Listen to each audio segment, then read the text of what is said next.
pasture cattle up on top. In the summertime and the wintertime, bring them down to these different canyons.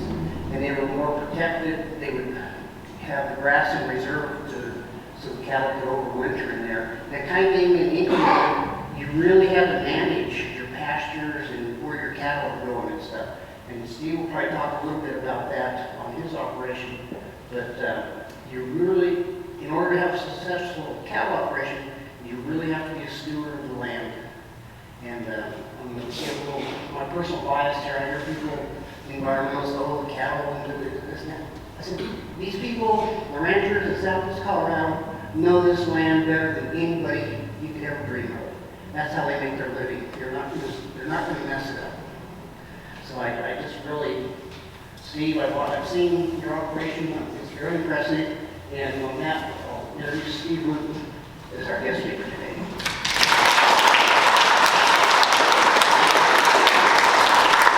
Thank you. For the sake of making sure a cowboy doesn't screw up electronics very bad. That's always a dangerous combo to put together as a cowboy in charge of. But thank you all. This is indeed a pleasure to share with you something that over the years I was just a regular member and then had the opportunity to get on the board of the Colorado Cattlemen Association and was successful in it. And I think I would describe it as I started, I thought I had the bull by the horns. Within the first half year, I was a deer in the headlights. To gain the real inside information of what that association takes on a yearly basis for producers, for private property rights, is amazing. And so when Kevin asked me about it, I had not done the due diligence to really deep dive into the history of the Colorado Cattlemen Association. And thank you, Kevin, because that was a fascinating journey back 156 years for me.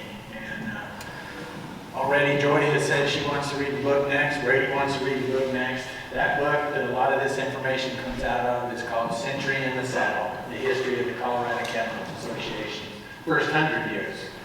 We have 56 years since, and we've done a lot of things in the interim, and we'll go over some of that as well.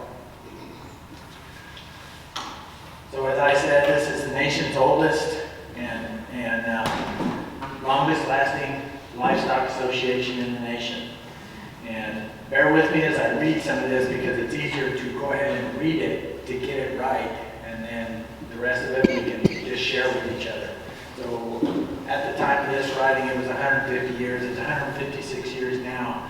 And we go back, and our country was just coming out of the Civil War, and it had ended 2.5 years. Colorado at that time was yet a decade away from becoming a state.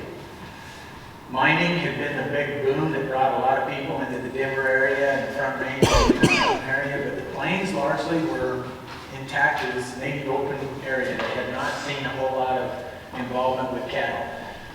Charles Goodnight and others were going through the eastern part of the state, but they were mostly trailing cattle into northern states. But at the same time, as Denver was growing and people were moving in and the mining industry was growing, it also brought a lot of the less desirable individuals into this part of the world where law existed right within Denver and some of those cities. But outside of that, a short distance, there was no law. And so farmers that were on the river valleys, Arkansas, Platte, Fountain, and others, they were being degraded by crooks and thieves. And the modest beef cattle industry was just taking hold. But what they found was the plains of eastern Colorado, contrary to their eastern pastures that have 40 inches of rainfall, during the winter we can graze cattle without having to bale feed and provide supplement. And we're talking a different critter and a different goal set at the time. They could turn crossbred cattle of Hereford, Devon, and others on longhorns out, let them run in the winter, bring them back in, or take them to the market, and that's what we harvested. It would have been what we would call select beef today. But to them, they survived on their own out on the plains without needing supplement. But because of that, they were easy pickings. And let's imagine what they were running on. They had headquarters on waterways, the Arkansas, the Platte, the Bijou, and others. And then they free-ranged as far as those cattle wanted to go. They go clear to Kansas from the Arkansas, they go clear south to New Mexico. And so you had big issues with your cattle getting a long ways away from you, unlike what we do today, where we can keep a pretty good eye on our cattle. They couldn't. And so the beginnings of this association was to address the concerns of the livestock producers who were being predated on by crooks and thieves on their cattle.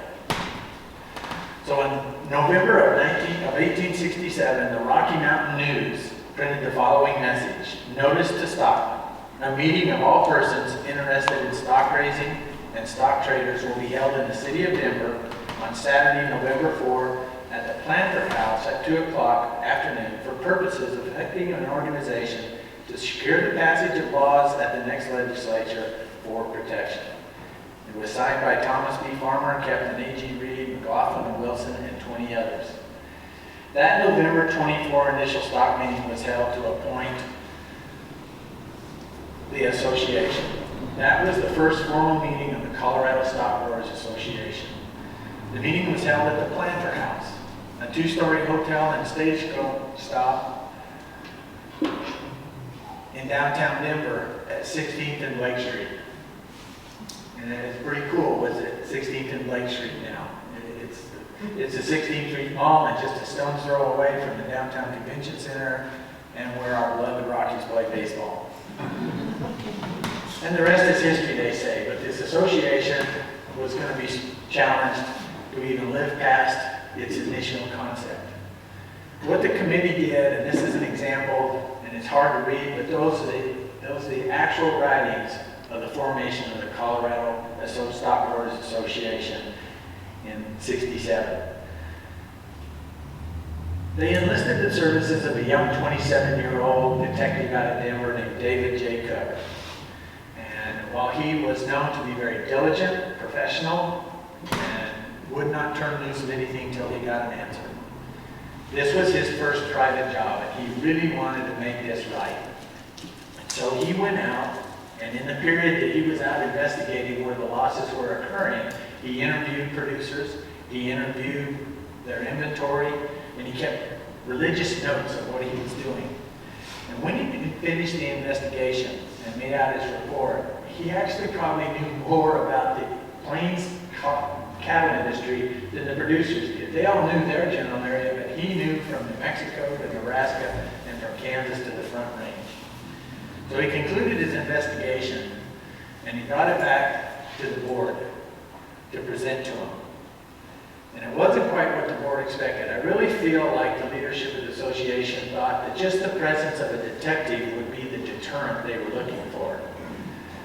So as he opened up and he started reading where the cattle went, where the numbers went, and the cost of the numbers, the guilty parties included all 3 officers of the association: President Captain Reed, Vice President Andrew Swain, and Secretary Alexander Davidson. And of course the meeting went chaotic, and they ran out the doors. You can imagine what happened when they caught them in the dirt streets. But to this day, the first president, Captain A.G. Reed, in the board offices of the Colorado Cattlemen Association is the only president that's not featured on our wall. So our reputation as the stock growers took a big hit in the very beginning, that we formed this association and it looked like we were going to try to just hide the rustling. But we prevailed, and we've done that many, many times in the face of controversy. And so the next president that was appointed to succeed was President A.J. Williams. And he was also in the process of forming the Exchange Bank. And Cook was not forgotten, and for the next 30 years, he worked with the association, combating theft losses for the association. So we were not the only association that was formed at that time. And here in Southeast Colorado, we have an organization that's almost as old as the Colorado Cattlemen Association. And it was formed in 1870 on the specific problem of cattle theft here in Southeast Colorado. So I'll read a little history. The first meeting of cattlemen for the purpose of forming an association to protect the interests of the cattle business was held in Old Los Animas in March of 1870. Not much was done at this first initial meeting, but they elected officers. Then in April of 1871, the cattlemen of Bibb County met again in Los Animas. They had a preamble for their constitution and bylaws were submitted and adopted. Again, it seemed it was much too soon for this type of association, and it was allowed to expire for lack of interest. But in February of 1874, with the ever-increasing debt and the increasing financial losses due to cattle theft, some of the largest ones recommended the vigilante committee. And because, like I said, you do not have law down here, maybe a few of the larger towns had a sheriff, but that sheriff worked the town. He wasn't employed by the cattlemen to go out on the range. And in fact, what did not exist was laws against cattle theft. It was well recognized in history that a horse thief was hung immediately. But cattle theft, you just tried to get your cattle back and they went on doing what they were doing. There was no law that really said it was illegal to steal cattle. So they met in Pryor's D. store in West Los Animas. There were cattle raisers from New Mexico, the Dry Cimarron, Los Animas County, and Kansas. There was a great deal of discussion about that vigilante system, and they went 5 nights holding meetings, fighting over how they were going to do this. And it finally prevailed that they would try to deal with it first in a legal manner. And that became the Bibb County Stock Growers Association. In 1902, the Bibb County Stock Growers Association changed their name to Bibb Prowers Cattle and Horse Growers. And though it only names 2 counties, they serve Bibb, Prowers, Vaca, Otero, and Kiowa counties even to today. It is the oldest and largest affiliate of the Colorado Cattlemen's Association, and we're proud to be leaders. They're proud to be leaders. They've often sent folks up to the board and have several presidents within their association, and they continue to lead for the folks down here in southeast Colorado. Their first president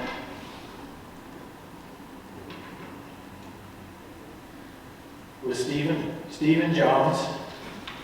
Their second, or the vice president at the time, and then successive president was John Prowers. And this is an example of how the cowboys took care of those cattle. The Colorado Stock Growers Association put together a unique idea in this process of free-range cattle on the eastern plains, and that was to develop counties. And then from the members of the cattle associations, they selected commissioners for those counties, and those commissioners had several jobs to decide the debate between brands on cattle and also the process of rustling. This was another key element, that why the operations were centered on water sources. If you filed on the water, you claimed all the acres, hundreds of thousands of acres that didn't have water on it. And in some of them, and the Bijou, and out at what we now, Kiowa County, they filed on 650,000 acres and fenced it. And so we're talking big operations, and the state had 3 unofficial counties, northern, central, and southeast, bounded by geographic factors is how they kind of ruled that. But it was a method to finally get some control of how you get roundups, where you get roundups, and who was responsible to be where and when. So during the early years, there was quite a bit with the Indians. Most of the cattle growers knew that if you kind of got along, and that's a Charles Goodnight philosophy, in order to get his cattle through eastern Colorado, he was willing to figure, I'm going to have to drop a few beeves here, a few beeves there, and that'll get me by.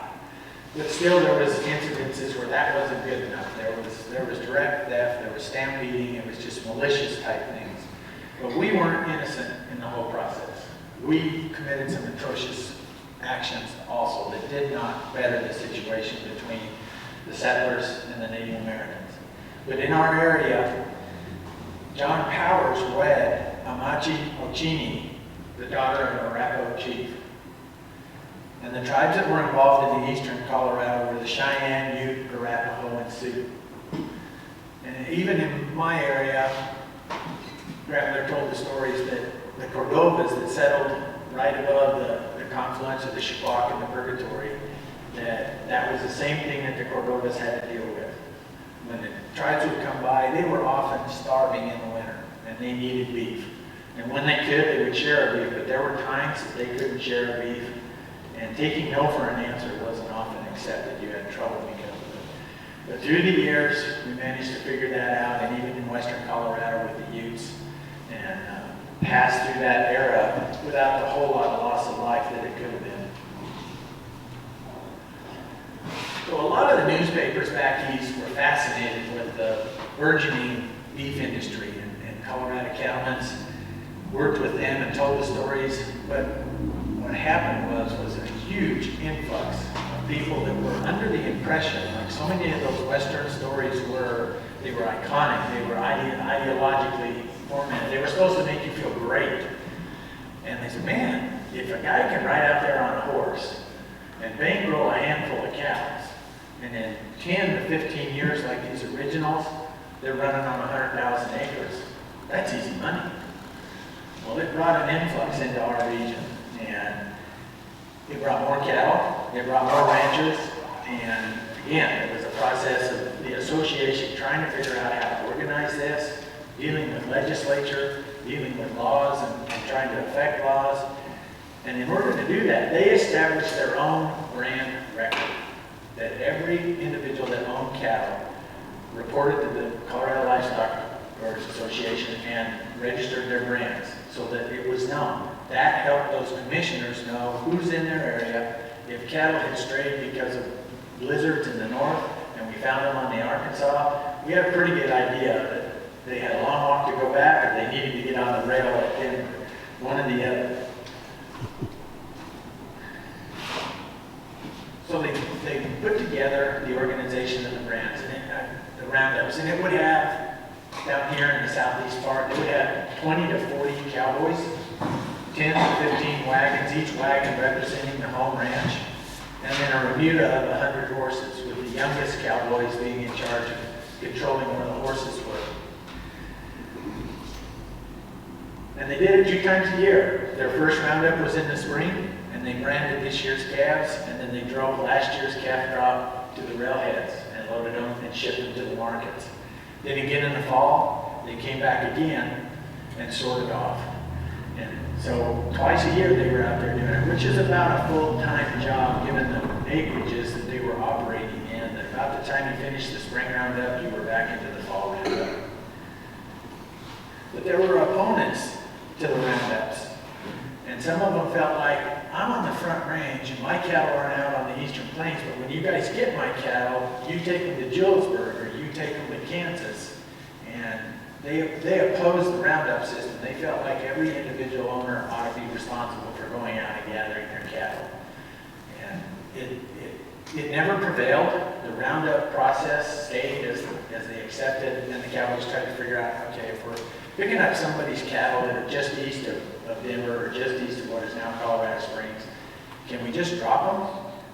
And somebody write back and inform them that they've dropped X number of your cattle at a given location and you can get them picked up. So they had differences within the association based on scope and scale of the operation. The other thing that really, at the same time things were growing and those newspapers were telling the stories is during the roundups, folks would buggy out and then eventually they would even drive out. And when the cowboys were holding 1,000 or 2,000 head of cows in a rodeo, and the best of the cowboys, the older, accomplished horsemen, would cut a brand. And the reason it was them is they were going to have to read a cow, read a brand, and send her to the right herd outside of the rodeo.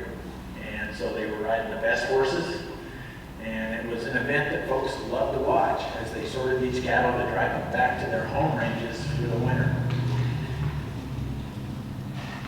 We see that to a certain degree with folks that like to do horseback vacations with us and other ranches here in southeast Colorado and around that offer that opportunity for folks to come out and experience a little bit of what we do. So that boom was taking place, and boy, the world was great. There was abundant grass everywhere. There was these mild winters. There was these summers that had rain. And the world was just clicking along like it never would end. Well, it changed. War does some of it sometimes, financial markets does it sometimes, but we started going through those type of cycles. And in the early 1900s, we started having winter blizzards that by the time they did the inventory in the spring, some of them as low as 5 to 10%, some of it was 20 to 25% death loss in the winter. And then drought hit in the summer. And that's the first time that all these ranchers came to the realization that we've been kind of living off a fat life, and we've been over-exceeding our ability to match our cattle to our range. And so within the association, one of the committees began to advocate for the landowner doesn't put more cattle on the range that he's utilizing than what he can feed through the winter. Not the growing season. You're going to have to learn to stockpile this incredible gram of grass so that you can graze it through the winter. And that's that first step, early 1900s, that the association was in the lead of talking about stewardship and care for the land. Before anybody else was talking about it. We didn't have a USDA giving us advice on take half, leave half yet. This was, I see it, there's an impact, how do we adjust that impact? Financial markets created some of it. We went through a period of high inventory and over-exceeded the demand, but then there were also financial situations happening back east. So this is a list of the recorded corporations or businesses in Colorado. And the reason I show this to you is because of the exponential growth that took place of the recorded businesses. We went from single digits and then jumped up to 23, 29, 58, 44, 25. This doesn't take into all the ones that were operating privately that didn't organize themselves as a business within the state of Colorado. Next one is a later part, and you can see that it scaled itself back as we began to have to match the number of cattle on the range that meets what those cattle can stay grazing on. We did not have pelleted cake. We did not have baled feed. It was strictly what can they survive on grass through the year. This is an example of the first brand book that the Colorado Livestock Association started. As you can see, it's not like what we have today, and it's typically rudimentary for what they published, but this was available so that we could make sure that our cattle stay where we want our cattle to and possibly get them back if they're stolen. There were fees for this, and it was held within the association, and today it's still held within the brand board, not the Colorado Cattlemen's Association, but we pay the fees. There is no public funding to the brand board in Colorado. They do their work based on the number of cattle that are inspected each year and the fees we pay to keep ownership of our brands. And that keeps it in the hands of the legislature. They can't touch it. They see it when we pay our assessments. They go, well, man, you guys get that $10 million. Yeah, we do, but over the next 10 years, we're going to pay those out to our agents as they do their work. We restructured that with the brand board and the Colorado Department of Agriculture so that now we pay our fees here that were bankrolled, not by the rancher.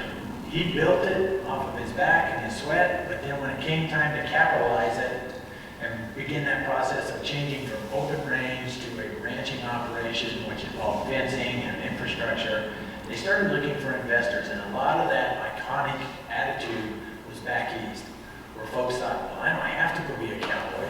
I'll invest in the ranch. I'll get returns off that. So there was quite a bit of Eastern money that was pumped in, but there was a lot of Scottish, English, Irish, and other money that was pumped in as these entities overseas owned parts of the ranches or outright owned all the ranch. So on the western part of the state, and what became a long-term problem for the Colorado Livestock Association was free grass. As we were transitioning and beginning to come to realization that these open lands are going to be available to be homesteaded and the federally designated lands, the public needs some sort of restitution for the action on timber, mining, cattle. And boy, that one was a battle. And the association went through many iterations argument within the association. Those that were using federal lands did not want to have to pay fees. just as well be the lead on it and figure out how do we price it, how do we work with it, how do we make it possible that individuals that are using federal land can continue to use federal land. So again, the association took the lead in negotiating with the federal government on how we go about doing this so that it was equitable for both sides. So the fees were established, range allotments were established, eventually range tech individuals came out and were involved in it on the ground. But our association was instrumental, and they put together the first association that did that, and they called themselves the Western Range Stockgrowers Association. It only lasted 4 months. From 1900, it was 4 months that all it took to do that negotiation with Washington so that we would be able to utilize federal lands with cattle and sheep. But this is an example of them getting ready to go to the meetings in the Western Spoke. And this is an example in the Piceance Valley, how those guys set up camp when they were doing their roundups. So as I said, the transition was taking place. We were seeing more barbed wire fence. We were having to begin to manage how our cattle were being utilized on the range.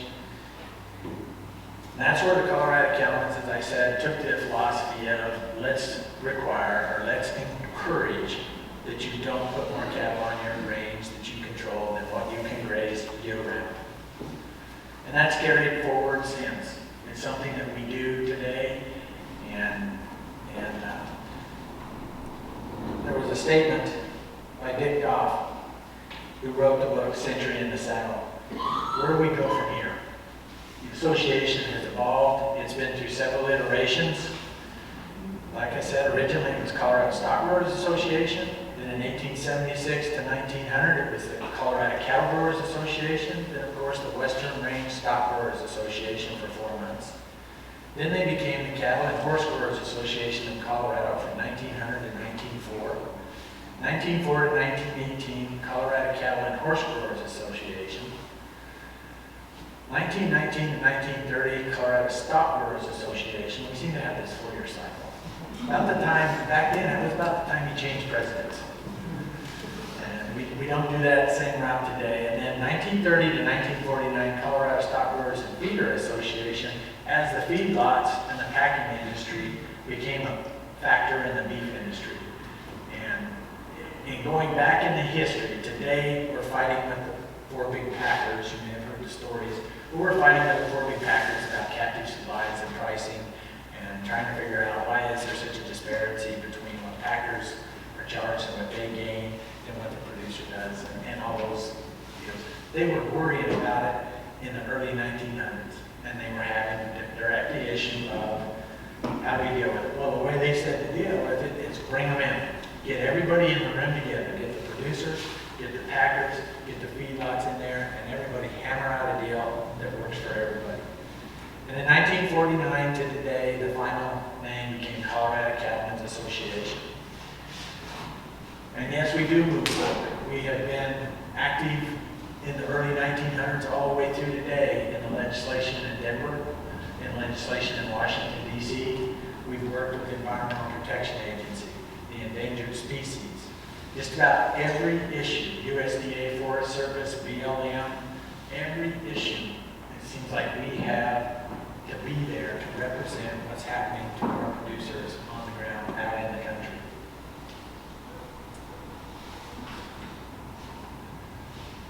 So I like this one because it showed the 90-year history. And this was held in Glenwood Springs, and the association paid credit to all the past members that had served on the board of the various different names of the organization.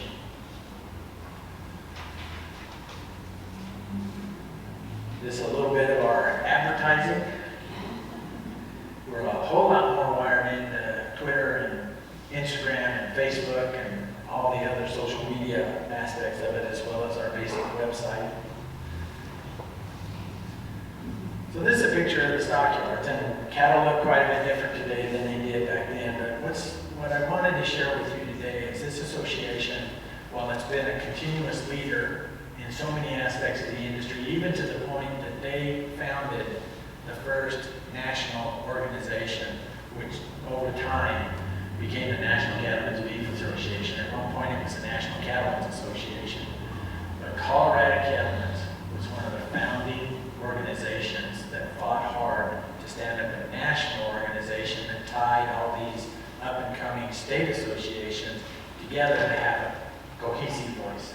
Because if you're cohesive, you bring more strength to yourself when you stand before a congressional committee or if you're negotiating with the Forest Service.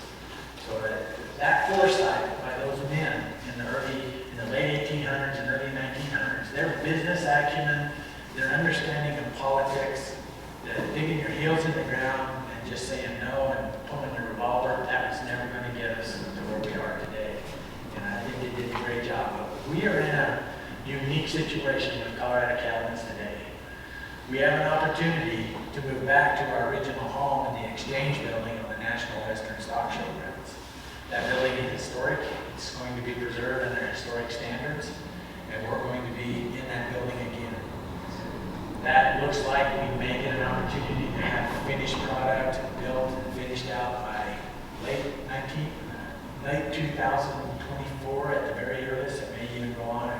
We've had a year where we virtually didn't do any work because we can't get an HVAC unit into it.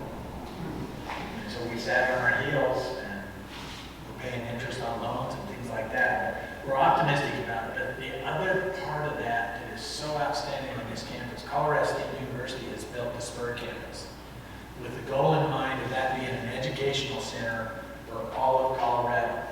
And the National Western, Colorado State University, Colorado Cattlemen's, Colorado Livestock.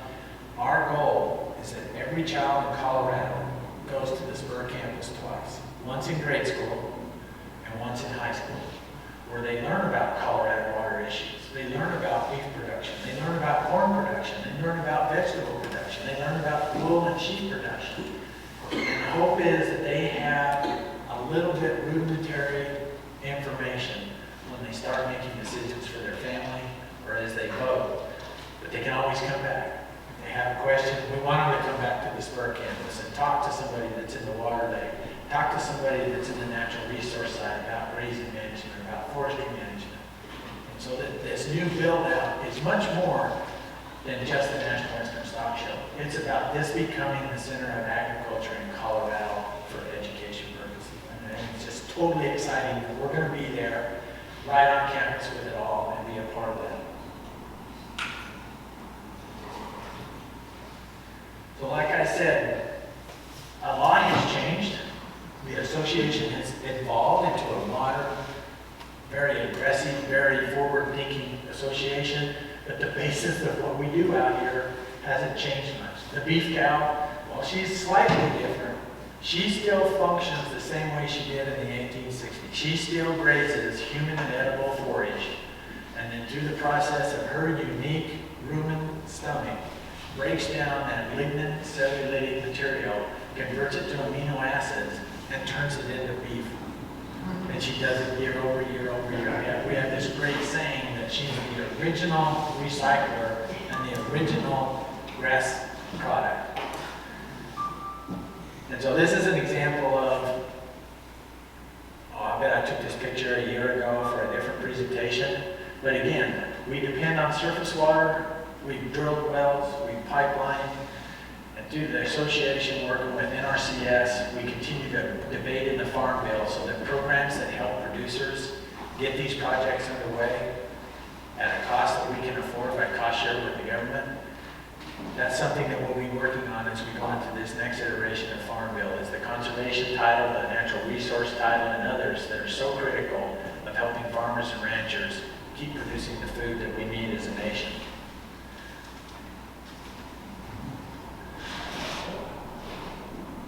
These two come, or a reason I'm doing this, and then one earlier that showed my grandmother. USDA estimates that today, over 60% of the management decisions on the U.S. farms and ranches are made by women. And it doesn't look to change. My grandmother lost my grandfather when my mom was 6 in 1944. And she stayed on the ranch. She learned to ranch. Her dream was to be a teacher and also own a dress shop. And that changed quickly. She learned how to ride, she learned how to get out on the range with 2 kids, my uncle and my mom, but she enlisted the services of the Society of Range Management to help her learn about the range in Colorado. She enlisted veterinarians out of Colorado and Wyoming to come teach her about cattle. Her aspect of ever learning, always continuous learning, she passed on to my mom and my uncle, and then as I've spent 46 years with my uncle, the same philosophy, continuous learning.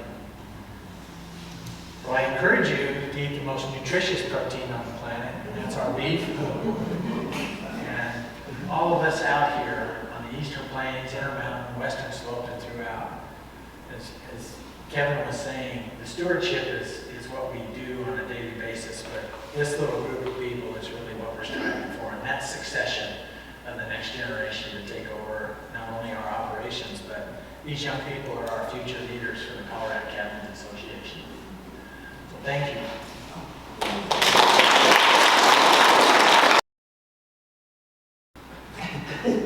Anyway, Steve mentioned the Mid-First Cattle Horse Rose Association.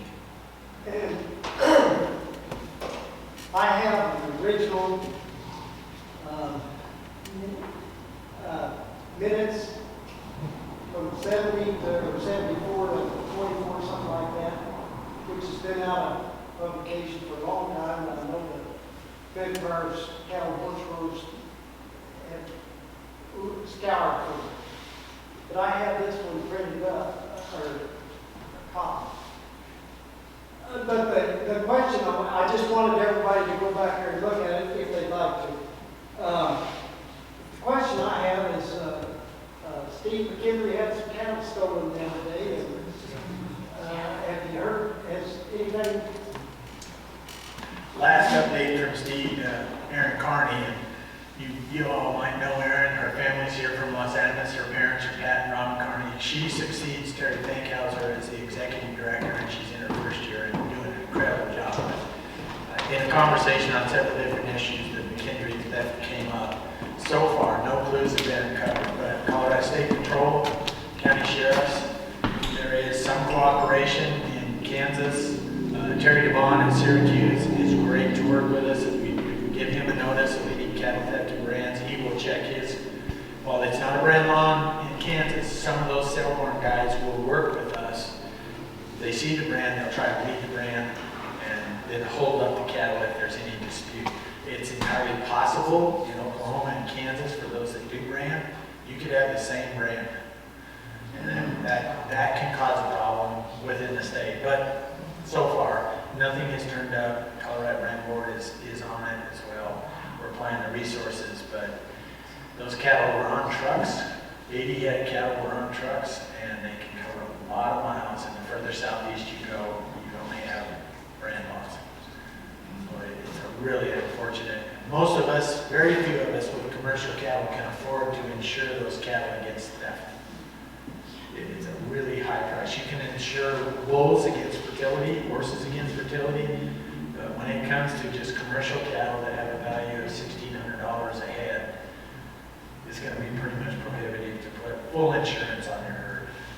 I know we don't insure in that regard either. And it scares you when you hear about a family as nice and as giving as the McKendrys that somebody hit them that way. One more question. I think that had to be someone's place to get trucks and stuff like that. I just wonder if you got any idea, or would you make a guess as to how far they would take them down to try to... They can get 10 hours away into southeast Oklahoma. They can drop down into the Gulf states where they don't have brand laws. You know, there's nobody going to stop that truck. You're running at night, you're going around ports. Where are the likely purchasers of the stolen property? Who might be? That was Steve McKendry's family. I know, I mean, who would buy the stolen? Well, at those sale barns, you drop 20 head in the sale barn. You go to another sale barn and drop 20 head. You don't drop them all in one sale barn, but you drop them over a period of time, and it doesn't alert anything, because in the southeast, they don't sell cattle like we do here in Bahama. they sell cattle. A lot of guys have racks on the back of their pickup where they have a small trailer, and they load 5 or 6 calves or 2 or 3 cows. As they need money, they haul a few to the sale. So the culture is different in the Southeast.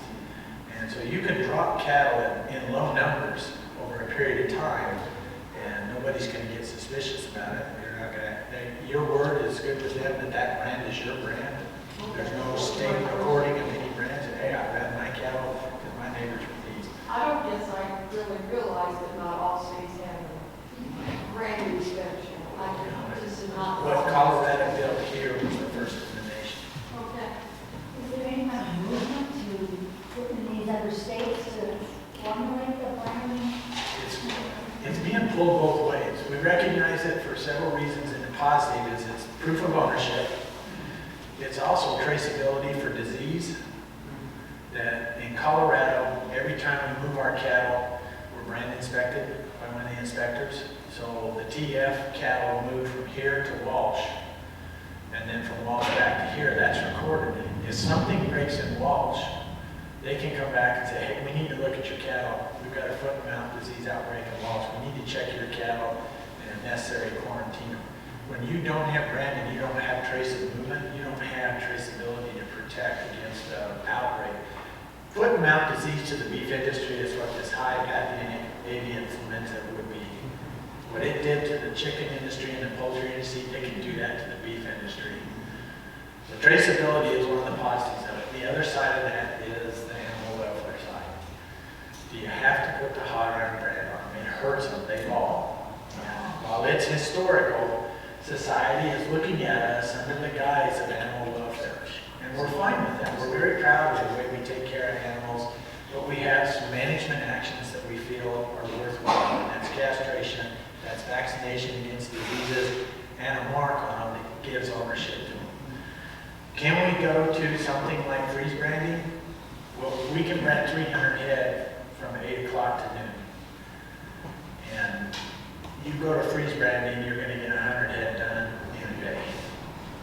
It's a slow process, and then if things are enacted, there's some movement by the American Veterinary Medical Association that castration be done by vets, and then a pain reliever is given to the cats before they're castrated.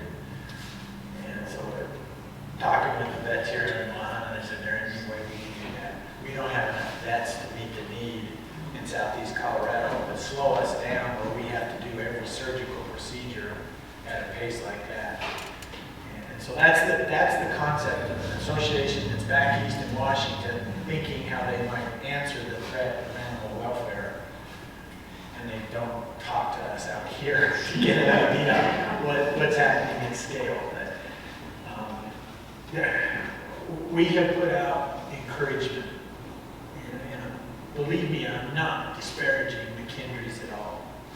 We don't do it ourselves. We have a set of corrals right by a county road, but we're 22 miles off the pavement. This was right close to the pavement. If you've got a set of corrals like that, you need to lock every exit gate on those corrals. You need to make it so they can't get to a part of that set of pens and get a truck or a trailer backed up to those pens. Because you are right. This deal was scoped out and discovered. And until we catch them, if we ever catch them, we may never know just how extensive the research was to kind of pick somebody that had gentle cattle, close to a highway, close to a set of pens. I mean, it was a perfect storm that they set up on the McKendry's. Yes, sir. In the Springfield area, it's just a recent thing, there were over 80 head of cattle that were stolen. Yeah. It was Yeah, that's what I'm sorry. Yeah, that was the McKendry's.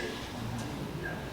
We keep our fingers crossed, but every day we get further away, it gets harder to believe that we're going to catch some of them back or get restitution for them. Yes, sir. One of our neighbors was telling about his neighbor, and he said that his neighbor's cattle never had a hard time having calves. But he said that was really strange because all of his cows had twins every year. We call that increased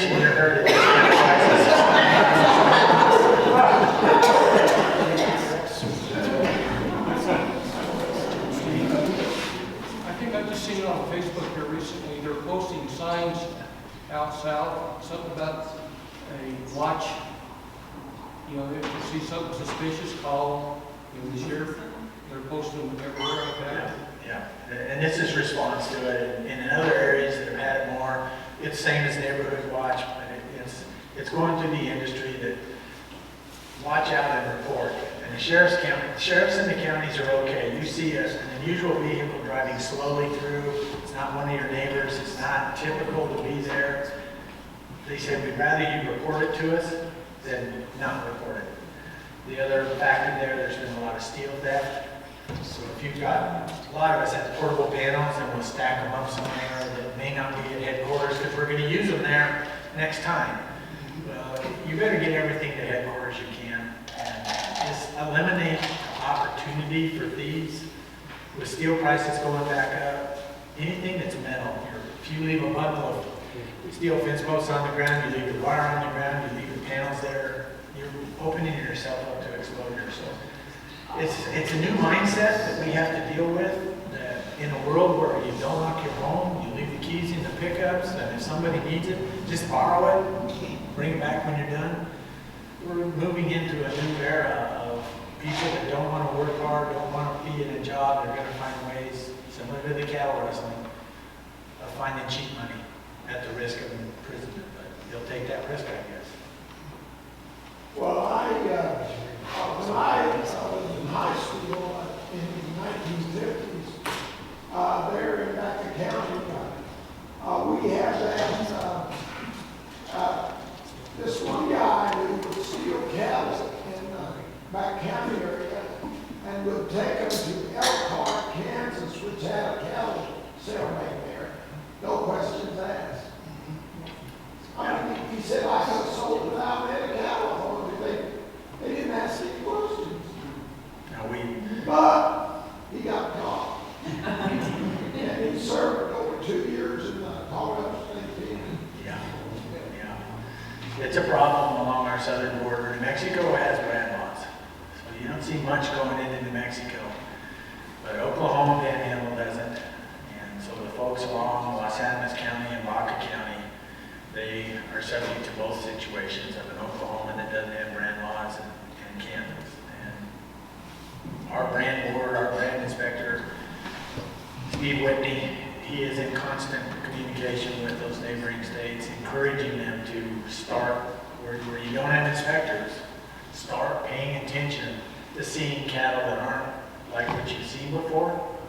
It's awful hard. Black is black is black is black. But they look different.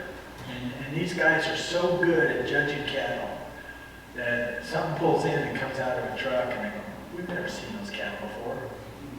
And so kind of pay attention. And so he's working with them at all times, talking to them, trying to encourage them. And we're the same. When cattle are over here, they cross. Cattle don't pay attention to boundaries. They're like wildlife in that regard. Cattle will leave Kansas and venture into Colorado. Colorado goes into Kansas. But we send it back and forth across.